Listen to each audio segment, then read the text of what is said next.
Christmas ആഘോഷമാക്കാൻ 4 മലയാളം 8 അന്യഭാഷാ ചിത്രങ്ങൾ ഇറങ്ങി. മോഹൻലാലും നിവിൻ പോളിയും ഷെയ്ൻ നിഗവും ഉണ്ണി മുകുന്ദനും ആഘോഷത്തിനെത്തും.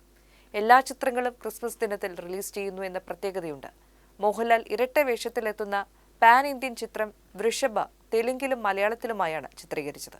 ഹോളിവുഡിൽ നിന്നും അനാക്കോണ്ടെ, വിക്രം പ്രഭുവിന്റെ സിറൈ, അരുൺ വിജയുടെ രക്തതല, കിച്ച സുദീപിന്റെ മാർക്ക്, ആദി, മലയാളി താരം സ്വാസിക എന്നിവർ പ്രധാന വേഷത്തിലെത്തുന്ന ശംബാല, ബോളിവുഡിൽ നിന്നും കാർത്തിക് ആര്യൻ, അനന്യ പാണ്ഡെ എന്നിവരുടെ തൂ മേരി മെയിൻ, തേരാ മെയിൻ തേരാ തൂ മേരി, അനശ്വര രാജന്റെ തെലുങ്ക് ചിത്രം ചാമ്പ്യൻ, പാൻ ഇന്ത്യൻ സിനിമ 45 എന്നിവയാണ് ചിത്രങ്ങൾ. നന്ദകിഷോർ രചനയും സംവിധാനം നിർവഹിച്ച ചിത്രത്തിൽ വൃഷഭ എന്ന യോദ്ധാവായും വിശ്വംഭരൻ നായർ എന്ന പുതിയ കാലത്തെ അച്ഛൻ വേഷത്തിലും മോഹൻലാൽ എത്തുന്നു. നിവിൻ പോളി നായകനായ അഖിൽ സത്യൻ രചനയും സംവിധാനം നിർവഹിക്കുന്ന സർവമായ ഹൊറർ കോമഡി ഗണത്തിൽപ്പെടുന്നു. നിവിൻ അജു വർഗീസ് കോംബോയുടെ 10ാമത്തെ ചിത്രം കൂടിയാണ്. പ്രീതി മുകുന്ദനാണ് നായിക. ജനാർദ്ദനൻ, രഘുനാഥ് പല്ലേരി, മധു വാര്യർ തുടങ്ങിയവരാണ് മറ്റു താരങ്ങൾ. വീര സംവിധാനം ചെയ്യുന്ന ഷെയ്ൻ നിഗം ചിത്രം ഹാൽ സംഗീത സാന്ദ്രമായ പ്രണയകഥയാണ്. സാക്ഷി വൈദ്യയാണ് നായിക.